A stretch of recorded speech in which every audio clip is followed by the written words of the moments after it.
मित्रों, आज मैं यहां आया हूं तब आज ये अलंकरण समारोह एक प्रकार से ऐसे समय हुआ है जब बीएसएफ और सेना ने एक अप्रतिम शौर्य का उदाहरण पूरी दुनिया के सामने प्रस्थापित किया है। ऑपरेशन सिंदूर ये हमारे प्रधानमंत्री की दृढ़ राजनीतिक इच्छा शक्ति, हमारी सूचना एकत्रित करने वाली संस्थाओं की सटीक सूचना और सेना का मारक क्षमता का अद्भुत प्रदर्शन, ये तीनों मिलता है तब ऑपरेशन सिंदूर बनता है। मैं आज ऑपरेशन सिंदूर के बैकग्राउंड की भी जरूर बात करना चाहूंगा। मित्रों, हम सभी जानते हैं कई दशकों से हमारा देश पाक प्रेरित आतंकवाद का सामना कर रहा है। सालों तक कई बड़ी बड़ी घटनाएं पाकिस्तान ने की, मगर इसका जवाब, उचित जवाब नहीं दिया गया।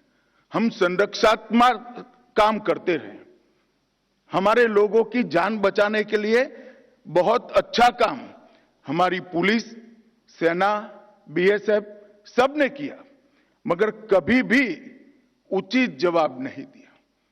2014 में नरेंद्र मोदी जी प्रधानमंत्री बने, भारतीय जनता पार्टी के नेतृत्व वाली सरकार बनी और सबसे पहला बड़ा हमला उरी में हमारे जवानों पर किया, उनको जिंदा जला देने की हिमाकत की और हमने सर्जिकल स्ट्राइक कर पहली बार आतंकी ठिकानों में घुसकर आतंकवादियों को जवाब देने का काम उरी के बाद तुरंत किया। हम मानते थे कि ये संदेश से शायद अब सब कुछ रुक जाएगा, मगर नहीं रुका। पुलवामा में हमला हुआ, सीआरपीएफ के जवानों को आतंकी हमले में उड़ा दिया गया। भारत की सेनाओं ने एयर स्ट्राइक कर इससे उरी से कठोर जवाब देने का प्रयास किया और फिर से एक बार हमने आतंकी अड्डों को उड़ाने का काम किया।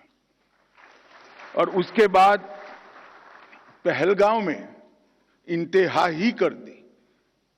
निर्दोष यात्रिकों को धर्म पूछकर अपने परिवार के सामने, परिवार के महिला सदस्य और बच्चों के सामने चुन चुन कर निर्ममता पूर्वक मारने का पाप पाक प्रेरित आतंकवादियों ने किया।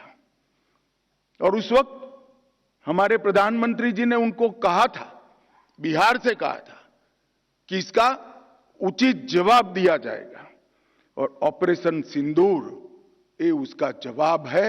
आज पूरी दुनिया हमारी सेना की वीरता और मारक क्षमता की भूरी भूरी प्रशंसा कर रही है। और मैं आज इस मंच पर से सेना के उन वीर जवानों को, तीनों सेनाओं ने मिलकर जो पराक्रम किया है, वो सभी को समग्र राष्ट्र की ओर से मैं उनको अभिनंदन भी करना चाहता हूं और धन्यवाद भी कहना चाहता हूं कि आपने देश के स्पिरिट को वहां तक पहुंचाने का काम किया है जहां पहुंचाने की जरूरत थी। दुनिया भर में कई जगह पे आतंकी हमलों का जवाब दिया गया है, परंतु भारत ने जो जवाब दिया है वो एक प्रकार से अलग है। जब पहलगांव पर हमला हुआ, उसके बाद हमने 8 तारीख को ऑपरेशन सिंदूर लॉन्च किया। कुछ ही मिनटों के ऑपरेशन में हमने 9 आतंकी अड्डों को समाप्त कर दिया, जिसमें से 2 उनके हेडक्वार्टर थे। मगर उसमें बारीकी से समझने की यह बात है कि ना हमने पाकिस्तान के सेना के इंस्टॉलेशन को कभी तबाह किया, ना कभी एयरबेस को तबाह किया। हमने सिर्फ और सिर्फ आतंकी अड्डों को ध्वंस करने का काम किया, जिन्होंने हमारी धरती पर गुनाह किया था।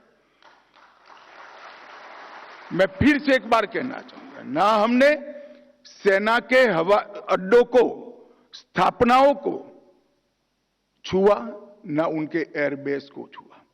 8 तारीख को केवल और केवल पाकिस्तान में बसे जैसे मोहम्मद, हिजबुल मुजाहिदीन, लश्कर तैयबा और उनके हेडक्वार्टर, ट्रेनिंग कैंप और एक प्रकार से भारत में आतंकवादियों को घुसपैठ कराने के अड्डे को तबाह किया।